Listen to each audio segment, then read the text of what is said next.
Smartwatches are ruining our lives. Okay, not exactly. But I just read this article that says our health trackers are actually hurting us. So the piece was written by Tim Culpin, who is a technology columnist for Bloomberg Opinion. Now, I've done videos about running watches, plenty of them before, including this one, ripping my Garmin race predictions, which were pretty terrible. But this topic is actually something else entirely. See, Culpin talks about the nocebo effect, not placebo, nocebo, whereas negative data from trackers and watches can make people not only feel worse about themselves, but actually feel worse.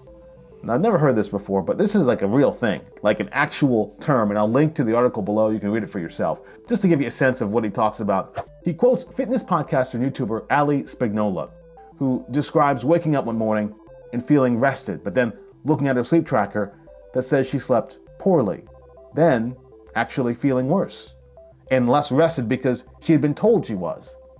Or another example, you ever want to run, right? You feel great, you're just taking off the miles, bing, bing, bing, bing, bing. You save your activity, and then bleep, unproductive. It's happened to all of us, right? But does that message make you actually feel worse? Culpin talks about how the promise of all these smart devices that we all wear and trust with our data has really gone unfulfilled, in the same way that social media, which was supposed to connect us and make us happier, has actually left a lot of us feeling empty and disconnected. Anyway, I'm curious, what do you think? Did a quick poll. Most people said that they could not live without their smartwatches and fitness trackers. I personally don't think I could either. I mean, I just love the data too much. You know, the heart rate, the pace, the distance, the sleep tracking, the everything, body battery, everything else. The data, I just love it. I mean, there's data like leg spring stiffness and whatnot. I don't even know what that stuff means. I just like seeing it.